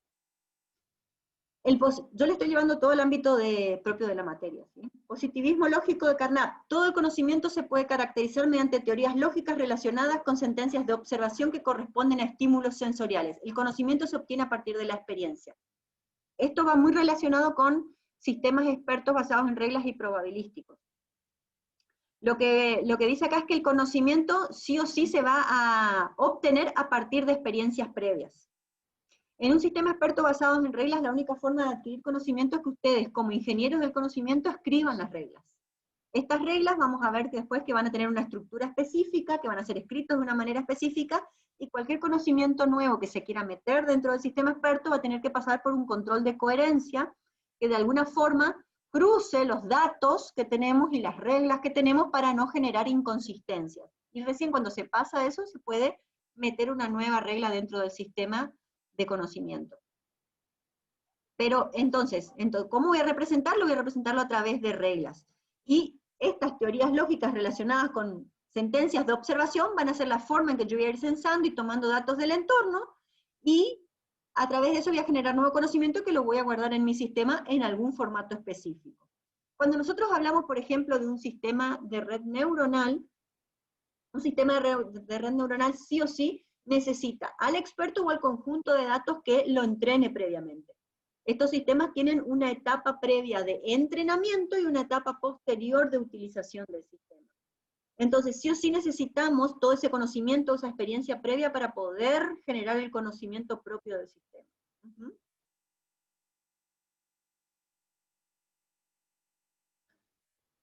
Y ustedes dicen, ¿zafamos de matemática? No. No, vamos a usar básicamente mucha lógica, y vamos a utilizar algo de estadística, así que hay cuestiones de matemática que vamos a ir retomando y que vamos a ir viendo. Y obviamente como la materia no es tan larga, no nos vamos a concentrar mucho en cada uno de los temas, pero sí vamos a hacer pequeños ejercicios que están destinados a fijar a determinados conceptos. Así que sí vamos a utilizar parte de lógica, parte de matemática y parte de estadística, que son fundamentos propios de la inteligencia artificial, así como álgebra de Boole, ¿sí? Y este es el problema del conocimiento, ¿sí? Que es un problema presentado de alguna forma para generar los límites de la capacidad de demostración de determinados silogismos o determinadas afirmaciones. Y acá lo que vamos a hacer es de alguna forma determinar qué es lo que queremos que haga nuestro sistema, presentar objetivos que debe cumplir y los tests para que el sistema pase esos objetivos que deba cumplir. O sea, que la representación sea válida como para representar el conocimiento que yo estoy queriendo que sea representado. Por ejemplo, en el caso de redes neuronales, yo puedo decir, bueno, el experto me generó un set de 100 datos como para que yo entrene a la red neuronal. Entonces yo digo, a ver, el experto tomando decisiones de manera autónoma, ¿qué porcentaje de acierto tiene? Y los expertos tienen de tal a tal porcentaje. Entonces yo quisiera que mi sistema llegue a un porcentaje de aproximación a lo que sería el experto trabajando, por ejemplo. Entonces yo entreno con estos conjuntos de datos al sistema, pero lo que hago es dejar al azar un set, pongámosle el 10% de los datos fuera del entrenamiento. Entonces los entreno con el conjunto de datos a la red neuronal y luego la someto a prueba para ver si actúa de manera adecuada, ya sea reconociendo o clasificando esos otros datos que yo dejé fuera del entrenamiento. Y a partir de ahí saco una estadística de acierto, y veo si ese porcentaje de acierto de mi sistema se acerca o no a lo que haría un experto humano, por ejemplo, en la toma de decisiones.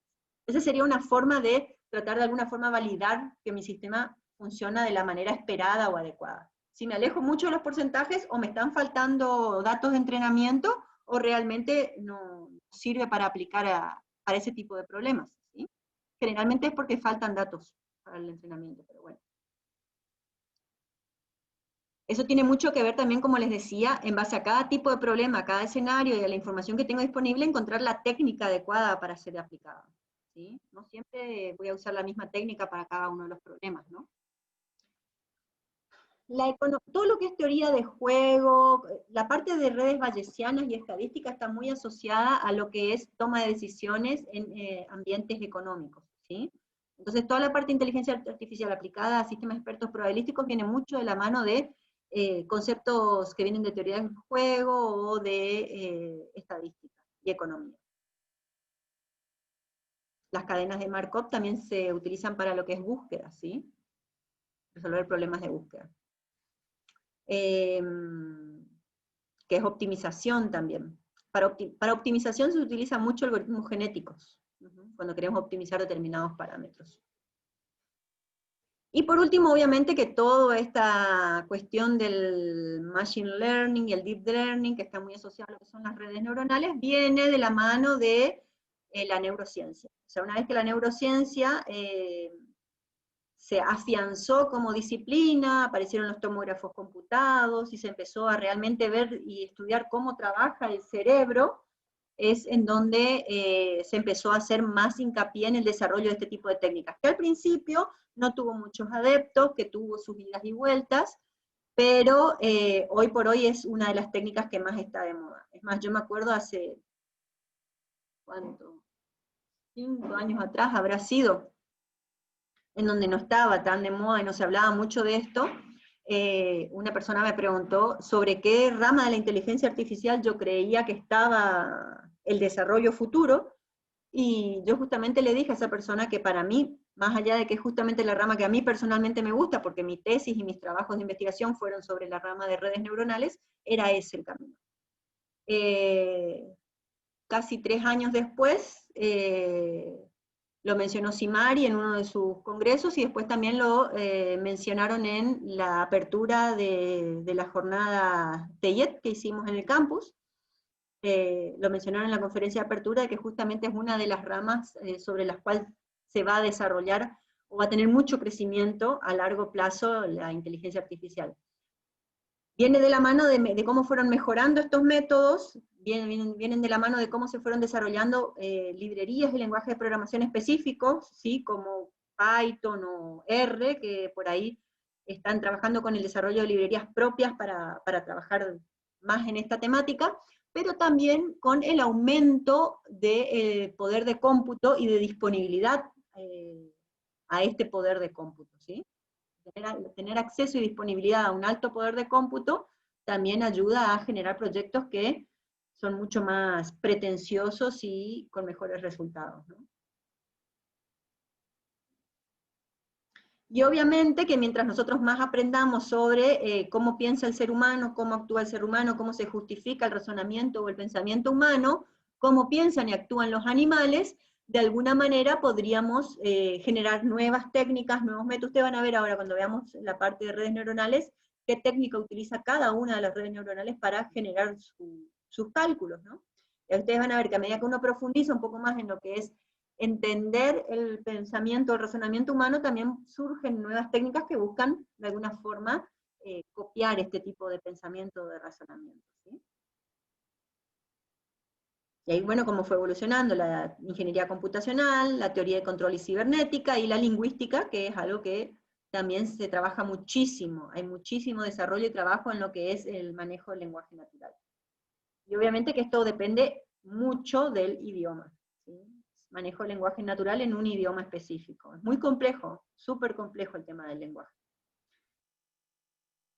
Bueno, en cuanto a ingeniería computacional, todo lo que tiene que ver con la parte de desarrollo de poder de cómputo, y incluso se están hablando de nuevos tipos de computadoras, en donde obviamente el tipo de programación va a ser diferente, y vamos a hablar de un poder de cómputo mucho mayor, ¿sí?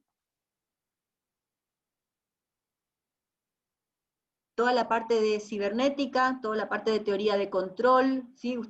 Yo les dije, lo que se busca es de alguna forma representar el razonamiento humano. A través de los sistemas inteligentes se busca de alguna forma tratar de hacer similitudes a algo que parezca que se comporta o piensa o actúa de manera racional, lo más parecido a un ser humano. Y ahí en todo lo que es teoría de control, cuando ustedes, no sé si llegaron a ver, en investigación operativa, ¿sí? Las teorías de juego, las optimizaciones de cadenas de producción, las cadenas de Markov, ¿sí? Son todas teorías que de alguna forma buscan automatizar determinados procesos de tomas de decisiones que harían los seres humanos. Entonces, si de alguna forma nosotros encontramos algoritmos que representen el conocimiento, que utilicen ese método de razonamiento para resolver problemas, y que además de alguna forma puedan aprender y generar nuevo comportamiento para responder a situaciones que incluso no fueron entrenados, entonces podríamos tranquilamente hablar de un sistema inteligente.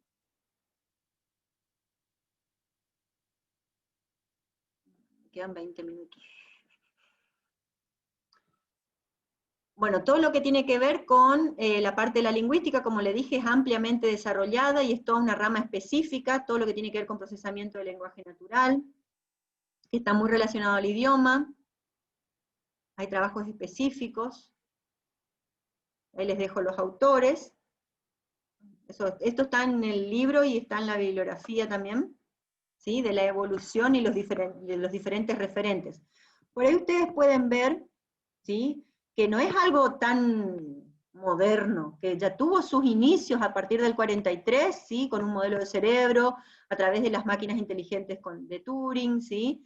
El término inteligencia artificial que ya aparece en el 56, después toda una época en donde empezaron las empresas privadas específicamente a interesarse en los métodos de inteligencia artificial, y aparecen los primeros shells, ¿sí?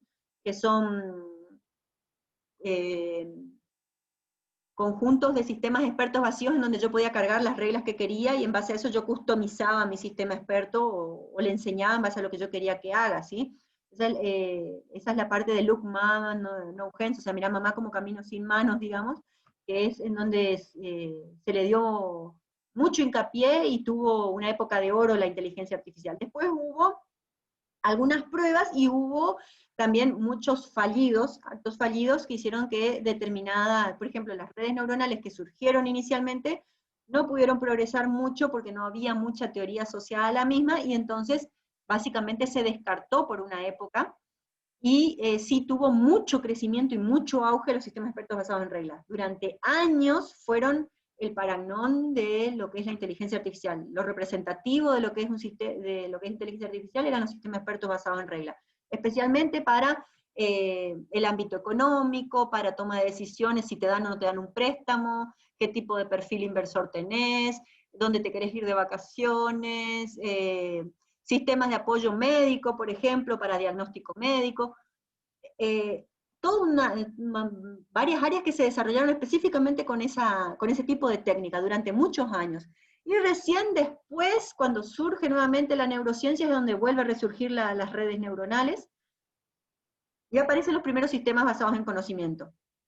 ¿Sí? Y bueno, hoy por hoy es el auge, ¿no? El auge de la inteligencia artificial. De acá a unos 2 años, más o menos, 2 o 3 años, es que empezó a tomar punta, y yo creo que es un desarrollo para muchos años aún. Bueno, y acá son ejemplos de cómo empezaron a surgir algunos sistemas, los primeros sistemas. Herbert construyó un demostrador de teoremas de geometría. Acá por ahí me voy a detener un poquitito porque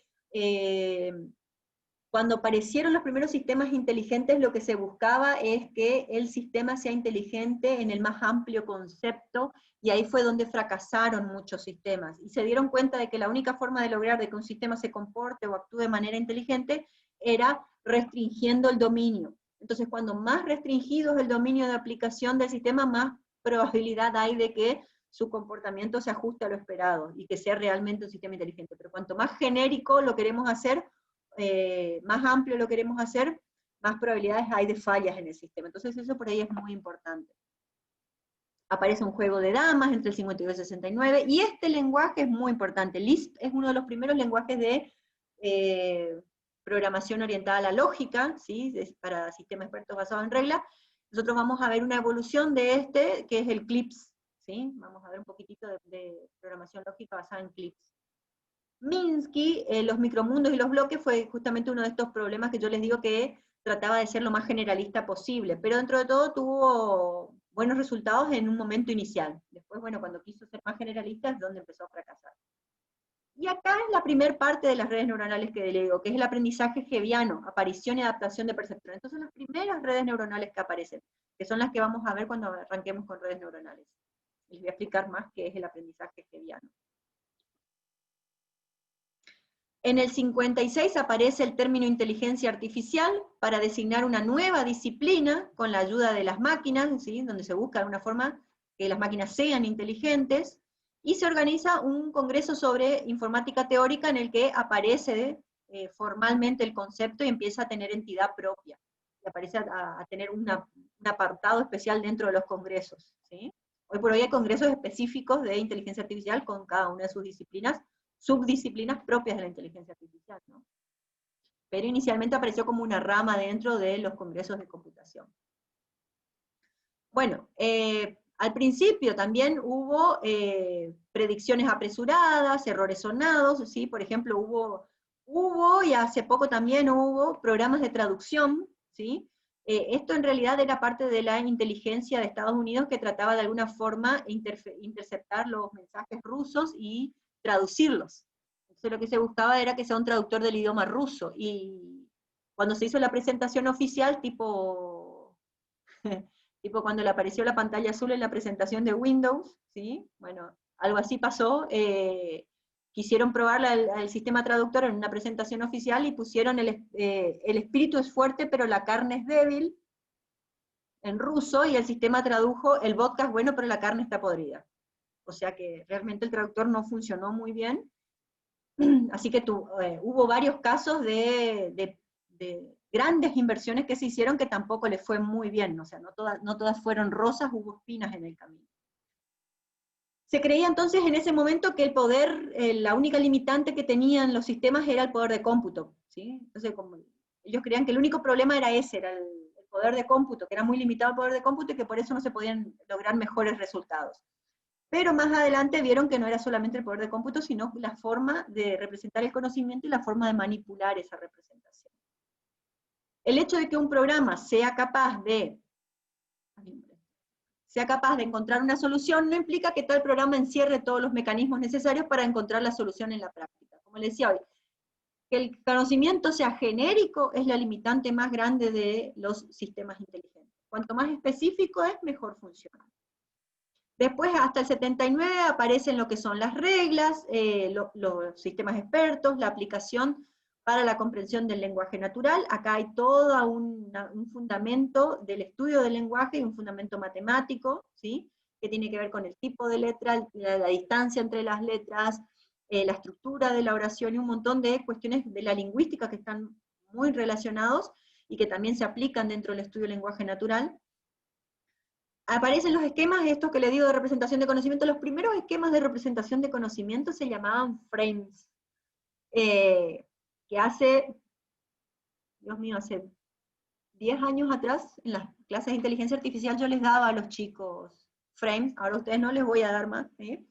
Pero los frames son uno de los papás de lo que sería la representación de la programación orientada a objetos, básicamente, ¿sí? Pero bueno, se empezaron a trabajar sobre estos esquemas para ver cómo podíamos hacer para representar el conocimiento, y una de las primeras fueron los frames. Y aparecen lenguajes como el Prolog, que también es un lenguaje aplicado para programación lógica, planar, y los marcos de Minkito. Los frames y los marcos son similares. Y lo que buscaban eran esto, generar taxonomías. Si saben lo que es taxonomía, si no busquen un poquitito, pero básicamente es generar agrupamientos o familias que de alguna forma a través de herencias o relaciones establezcan similitudes entre los conceptos y nos permiten a través de búsqueda navegar entre estos conceptos, ¿sí? A través de esta jerarquía taxonómica, que de alguna forma es una clasificación, permitía que se puedan navegar entre esos conceptos, buscando obviamente respuestas a diferentes planteos.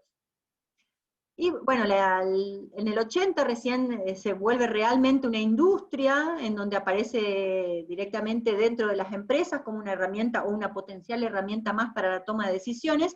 Como les dije, hacer un sistema que aplique inteligencia artificial no es una inversión sencilla, requiere tiempo, esfuerzo, trabajar sobre datos, trabajar con expertos, que el ingeniero del conocimiento, que en este caso serían ustedes, busque la mejor forma o la mejor técnica para representar el conocimiento adaptado a ese problema. En el caso que haya que programar, se programa. En el caso que se pueda usar un shell o algún tipo de instrumento prearmado se hace, se usa, pero requiere mucho esfuerzo que realmente se debe justificar la utilización de un sistema de inteligencia artificial. Por eso es muy importante analizar el problema y entender cuándo se aplica o no. Se usa mucho para la toma de decisiones en ambientes complejos, específicamente, ¿sí? Bueno, y aparece dentro de todo la quinta generación, asociada mucho a los asiáticos, ¿sí? Japón tuvo un auge terrible, y hoy por hoy la parte de robótica está muy desarrollada en los países asiáticos, especialmente Japón. Bueno, las redes neuronales, como les dije, había aparecido el perceptrón allá y después se olvidaron de él con el aprendizaje hebbiano, y recién acá es donde, a partir de la evolución de los campos físicos, aparecen nuevamente las redes neuronales con redes un poco más complejas, como son las redes de Hopfield, ¿sí? Entonces, básicamente tenemos los dos grupos que se odiaban a muerte. El grupo de los conexionistas, que eran los que decían la inteligencia artificial y toda la inteligencia artificial va específicamente por las redes neuronales, y el grupo de los simbólicos que decían, no, inteligencia artificial son sistemas expertos basados en reglas, porque las reglas son el paragnón, y bueno. Como a mí no me gustan las peleas y no me gustan mucho tampoco los blancos o los negros, creo mucho en los grises, bueno, acá yo les digo, ambos son valederos, ambos existen, ustedes van a conocerlos y van a ver qué problema se adapta más a uno o a otro. Pero bueno, aparece el modelo conexionista y están estos dos grandes grupos, los conexionistas y los simbólicos, ¿sí? Dentro de los cuales se clasifican las diferentes técnicas de inteligencia artificial que van a aplicar según el problema, ¿sí? Como dice acá, son complementarias y no competidoras. Se podrían tranquilamente utilizar de manera conjunta. Es más, hay un shell que les voy a mostrar cuando hablemos de sistema experto basado en reglas, que cuando ustedes lo entrenan, que tiene una interfaz muy amigable, y terminan de entrenarlo, al final de aplicar las reglas, les da una probabilidad de resultados en base a lo que ustedes fueron entrenando, digamos, con las reglas que fueron entrenando, les da, cuando el usuario ocupa, les dice cuál es la opción y le asocia una probabilidad. Entonces ahí estamos utilizando la parte de sistema experto probabilístico junto con sistema experto basado en reglas. ¿Se entiende? O sea que tranquilamente podrían ser complementarias y no necesariamente competidoras. Entonces, la IA se convierte en una ciencia, hoy por hoy hay congresos, hay subdisciplinas, hay ramas específicas, y emergen los sistemas inteligentes. Hasta el presente, y creo que tienen muchísimo más. Bueno, acá tienen algunos ejemplos de aplicación, ¿sí? De diferentes sistemas inteligentes, por ejemplo, el Pegasus, un programa para comprensión del lenguaje que se hace cargo de todo, y el resultado es una reserva confirmada para un viajero, ¿sí? Hoy por hoy hay un montón de sistemas inteligentes para reservas, para viajes, para comprar los muebles de la casa de acuerdo a los gustos de decoración, decirles los destinos turísticos en base a los gustos, ¿sí? Y bueno, esto de asesoramiento para el diagnóstico es muy interesante, porque si hablamos de un sistema experto basado en probabilidades, les puede dar con factores de acierto la probabilidad de que ocurra o de que una patología, un paciente pertenezca a una patología o no, de acuerdo a sus síntomas. Eso vamos a ver un ejemplo cuando vemos sistemas expertos probabilísticos. Pero también es interesante, en este caso, por ejemplo, la aplicación de sistemas expertos basados en reglas, porque a partir de un conjunto de preguntas que se le va haciendo al paciente, no solamente se le puede dar el probable diagnóstico, sino que también se le explica por qué. O sea, tenemos un subsistema de explicación que está relacionado al desencadenamiento de las reglas que se fueron activando en base a las respuestas que fue haciendo el usuario. Entonces es muy importante la utilización en este tipo de sistemas de asesoramiento para diagnóstico médico o diagnóstico de cualquier cosa, ¿no? Organización del tráfico, optimización de recursos, ¿sí? Mucha inteligencia artificial aplicada al ámbito de guerra para poder destinar recursos a determinadas zonas dependiendo de dónde está situado el enemigo, manejo de imágenes satelitales en este contexto, como para poder definir cuáles son la mejor administración de los recursos, o en el caso de una empresa de logística y distribución, poder encontrar los mejores caminos para que viaje menos horas el chofer, para que se gaste menos nafta, para que se optimice el uso de los recursos, ¿sí? Ahí les dan ejemplos. Obviamente, si estamos hablando de elementos como, por ejemplo, un robot que está en la luna, no van a estar operándolo desde acá constantemente, tiene que tener determinada autonomía para recorrer la superficie, para juntar material, para conectarse o comunicarse. Entonces, toda esa autonomía se la brinda a través de un sistema agente. Juegos, ¿sí? Ustedes no saben la cantidad de inteligencia artificial que está aplicada en los juegos, ¿sí? No solamente el ajedrez, sino todos los juegos, cuando ustedes tienen manejo de entornos, ¿sí? Manejo espacial, moverse, y qué se supone que tiene que ver cuando están haciendo juegos de roles, ¿sí? Todo lo que es el manejo espacial o aeroespacial, ¿sí? Hay mucha inteligencia artificial metida dentro de los juegos. Sistema de visión automático también, ¿sí? Por ejemplo, hoy por hoy ustedes tienen en los vehículos estos sistemas de alarma para estacionar, ¿sí? Incluso sabemos que hay vehículos que estacionan solos, ¿sí? A través de los detectores de proximidad, ¿sí? Entonces el vehículo puede de alguna manera hasta estacionar solo, ¿sí? Pero incluso se podría determinar a través de estas cámaras o estos detectores, por ejemplo, el tamaño o la velocidad con la que se mueve un determinado elemento frente al vehículo, como para proponer el desvío, o como para avisar de antemano para que esté prevenido la persona que maneja. Y bueno, ya hablamos también que existen varios prototipos de autos manejados de manera autónoma, ¿sí? Que ya hay varios proyectos que incluso recorrieron varios kilómetros de carretera en Estados Unidos con vehículos autónomos.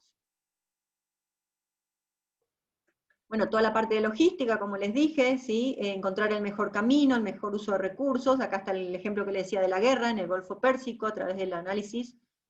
Se utilizó este sistema para saber cómo distribuir mejor los recursos en base a las posiciones en las que estaba el enemigo.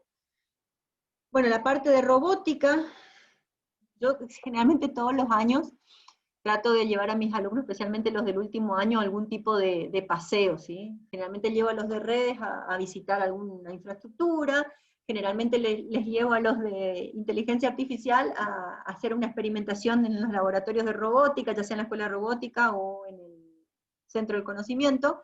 Este año, con el tema del aislamiento, vamos a estar bastante limitados con eso, porque también tenemos un sistema autónomo, robótico de cirugía en el hospital, que es uno de los más importantes del país, y estaría lindo como para poder ir y hablar con los médicos y que cuenten su experiencia de cómo funciona, pero bueno, con el tema del aislamiento estamos bastante limitados, así que vamos a ver cómo salvamos esas partes de la materia en donde de alguna forma me gustaba que ustedes interactúen un poco con experiencias más cercanas a la aplicación real de estos conceptos, pero bueno, vamos a ver cómo salvamos eso. Hay varios sistemas de control robótico, y este que les menciono que está en el hospital es uno de los más importantes. Bueno, hay ejemplos de procesamiento del lenguaje natural, y bueno, acá me voy a detener un ratito. ¿Cuándo vamos a usar inteligencia artificial para resolver problemas? A ver, acá no está, pero básicamente, a ver si está más adelante, porque se me está terminando esto, las características. ¿Qué características debe tener el problema para aplicar técnicas de inteligencia artificial?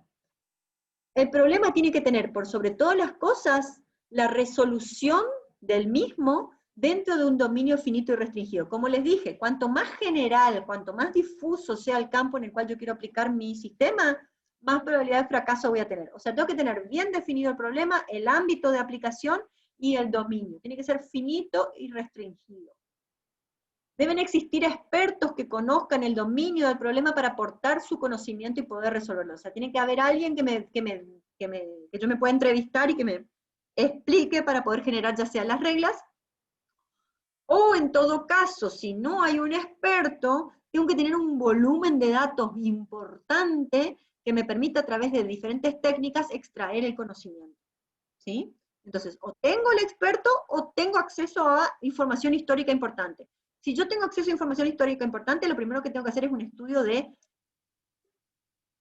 el estado de esos datos, ¿sí? Porque, por ejemplo, pasó en un trabajo de Telefónica que le dieron una base de datos de consultas de mesa de ayuda, de llamadas de mesa de ayuda, para que traten de hacer un sistema inteligente de mesa de ayuda, que suena bastante práctico y sencillo, y de todo el millón de registros que le dieron, que realmente estaban completos y que servían para extraer reglas, digamos, era apenas un 10% del conjunto de datos.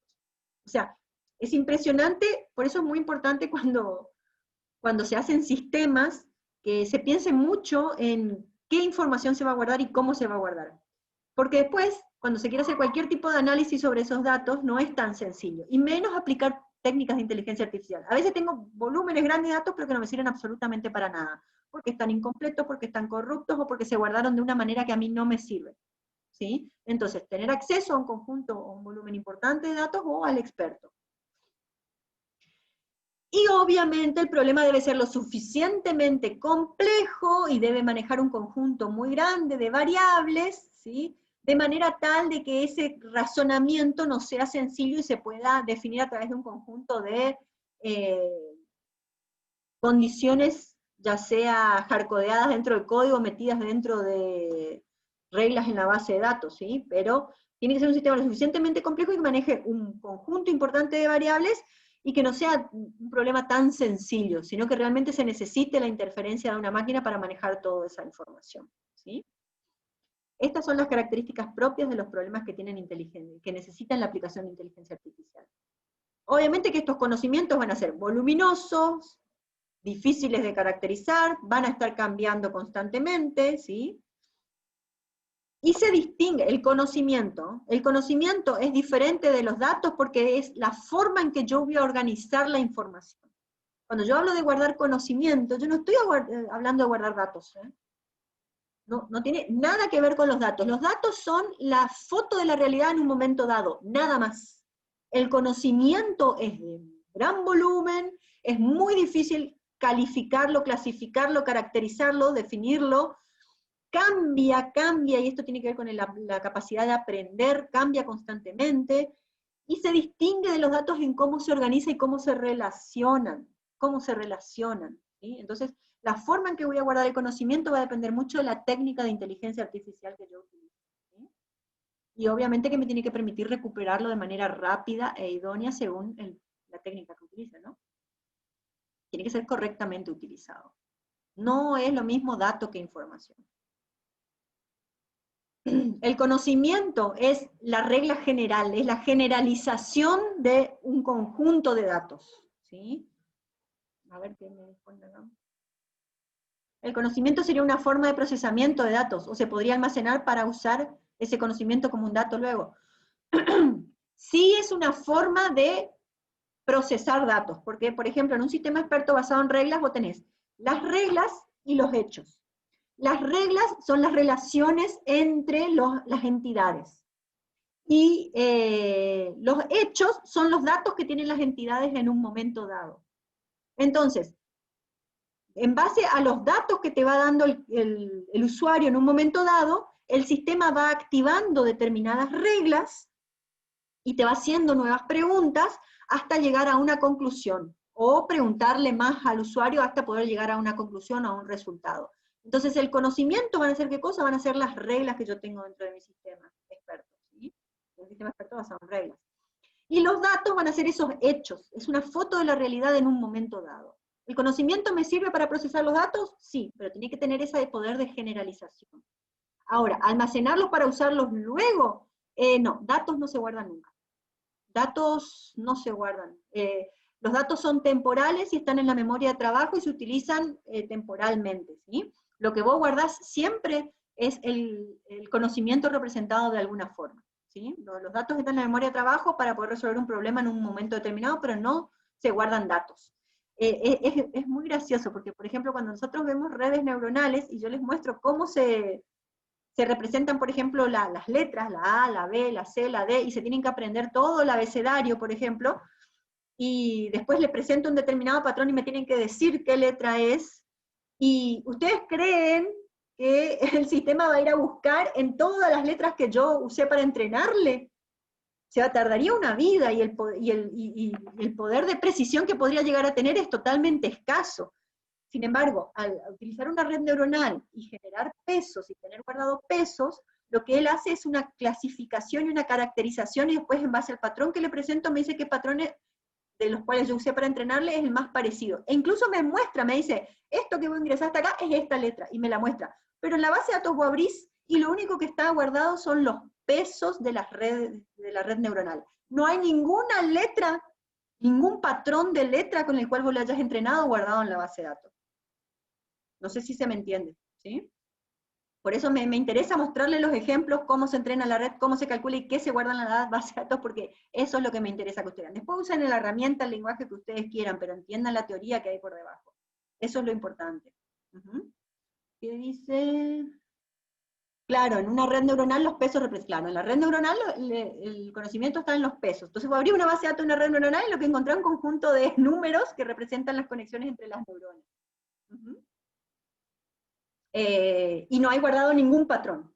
Pero esos pesos que están ahí representan los diferentes patrones, y le dan tal poder a la red neuronal como para, si vos le mostrás un patrón, incluso, yo te estoy hablando de una red neuronal específica que son las de Hopfield, por ejemplo, que es la que vamos a ver, que es una de las redes que vamos a ver, que vos le podés dar un patrón corrupto, o de alguna forma difuminado, digamos, ¿sí? Un patrón corrupto, y dependiendo del grado de corrupción, ella va a procesar y te va a identificar y te va a decir, esto es esto.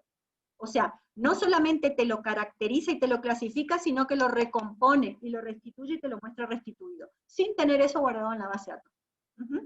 O sea, es realmente hermoso, maravilloso. A mí, yo no me canso de verlo, es hermoso. Así que ya lo vamos a ver cuando veamos más adelante redes neuronales. Bueno. Entonces, una técnica de inteligencia artificial es un método que utiliza conocimiento representado de tal forma que el conocimiento es la generalización de los datos, no son los datos. ¿Sí? Deben ser comprendidos por la persona que lo proporciona, por más que se adquiera automáticamente, y en inteligencia artificial la mayor parte del conocimiento que se suministra a los programas es por personas y se expresa en términos que ellos comprenden. Como les dije, tiene que haber un subsistema de explicación y una interfaz de usuario que me permita interactuar con el usuario para poder tomar la información que necesito como sistema experto para poder actuar, y también un subsistema de explicación para que después le dé el resultado en un lenguaje que el usuario pueda entender. Entonces tiene que haber interfaces de interacción, ya sea con el experto o con el usuario del sistema, que me permitan que le permitan al sistema adquirir el conocimiento necesario y poder, mediante el uso, generarle un resultado que el ser humano que está del otro lado pueda interpretar. También necesita poder ser corregido, poder modificarse, poder aprender, ¿sí? Y usarse en grandes situaciones. O sea, si yo utilizo un sistema de identificación de caracteres que solamente me reconoce determinados caracteres y solamente me reconoce caracteres que están perfectos, y medio que no me va a servir mucho, ¿sí? De esa forma trabajan los sistemas OCR, ¿sí? Cuando escanean y identifican a las letras y bueno, pasan imagen a texto. Y puede usarse para ayudar a superar su propio volumen, ayudando a acotar el rango de posibilidades que normalmente deben ser consideradas. Como le dije hoy, el tema de la clasificación. Yo no voy a buscar en el amplio espectro de todos los datos, voy a buscar en un conjunto o subconjunto de datos, ¿sí? Hago búsquedas mucho más acotadas que de alguna forma hacen que sea mucho más rápido el comportamiento. Bueno, gente, ya son las 6. Les dejo para que terminen de leer esto, les subo la presentación si quieren. Está todo el material en el aula virtual. Lo que me interesa es... ya terminaba. Ahí está el material, ahí están los autores. Lo que les dejo, sí, es la actividad, ¿sí? Que eso vamos a empezar a debatir la clase que viene, por eso me parece importante que traten de mirar en el foro. La actividad es... acá tengo...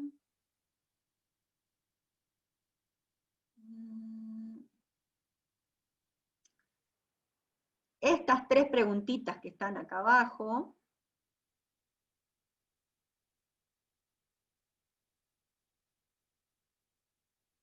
Estas.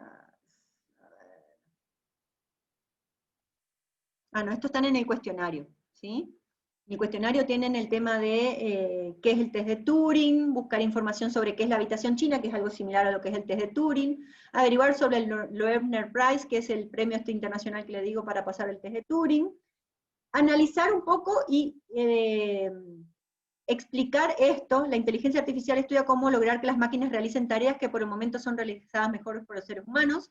Esto tiene que ver con identificar en qué cuadrante estaría y por qué.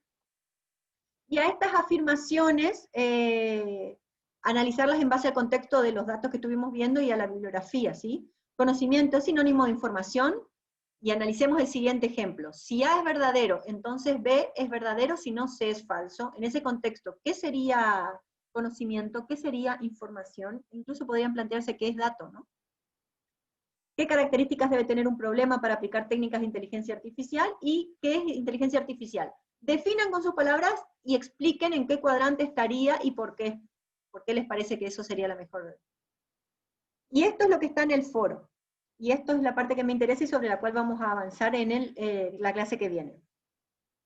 Me dicen si estas aseveraciones son ciertas o no. Cada una de ellas implica a la anterior y traten de pensar y razonar por qué. La primera aseveración dice, en realidad las computadoras no son inteligentes, hacen solamente lo que lo dicen los programadores.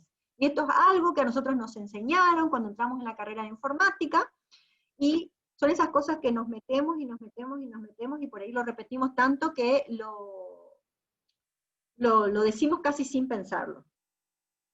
Obviamente que ustedes recién están entrando en la materia de inteligencia artificial, pero me gustaría que ustedes piensen un poquitito, si las computadoras podrían llegar a ser inteligentes, o podrían llegar a pensarse que son inteligentes, o solamente tienen metidos programas adentro que los hizo un programador y hacen lo que el programador le dijo que haga.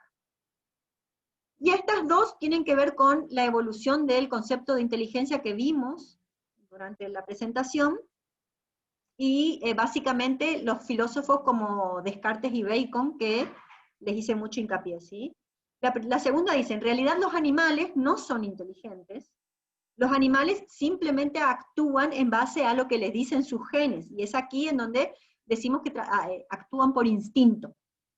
Actúan por instinto, son reglas que tienen aprendidas y que están genéticamente adquiridas, están dentro de sus genes. Ustedes saben que hay conocimiento genético que se hereda, y se dice que esa es la inteligencia que puede llegar a tener un animal, ¿sí? El conocimiento heredado genéticamente, y un determinado o limitado conjunto de instrucciones que se le puede llegar a enseñar, pero no más que eso. O sea, no es que sea inteligente, sino que hacen lo que le dictan sus genes intrínsecamente. Y la tercera afirmación es como para remover un poquitito y pensar y debatir. En realidad, los animales, los humanos y las computadoras no son inteligentes. Todos actúan en base a lo que los átomos y las leyes de la física dictaminan en un momento determinado, que tiene que ver mucho con esto que le decía de Descartes y Bacon, ¿sí? O sea, ¿qué ustedes creen? Y cuando hablamos de computadoras, o hablamos de programas, o hablamos de animales, o hablamos de cosas, es fácil tener una definición, pero cuando nos metemos a nosotros mismos, ¿sí? Realmente a veces nos replanteamos un montón de cosas. Sí, está todo el material en el aula virtual, está todo lo que vimos. Yo ahora lo que no subí es la presentación, pero si quieren les subo. Lo que ustedes van a ver es un foro que dice inteligencia y conocimiento. En ese foro están estas tres últimas preguntas que le puse como para que ustedes respondan y hagamos un debate. Y después dice TP1, realizar el siguiente cuestionario. Y ahí ustedes entran y dice cuestionario 1, y eso lo van a tener que hacer de manera grupal. Por eso es importante que ya sea por mensaje, por correo, por lo que fuere, me respondan y me digan cómo van a armar los grupos. Si no, no van a poder hacer la actividad.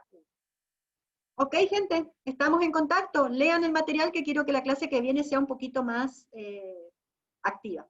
¿Está? Nos vemos, gente. Hasta la semana que viene. Cualquier cosa escriban a los foros, al grupo de WhatsApp. ¿Sí? Que con Martín vamos a estar haciéndole el apoyo para la realización de las actividades. Nos vemos.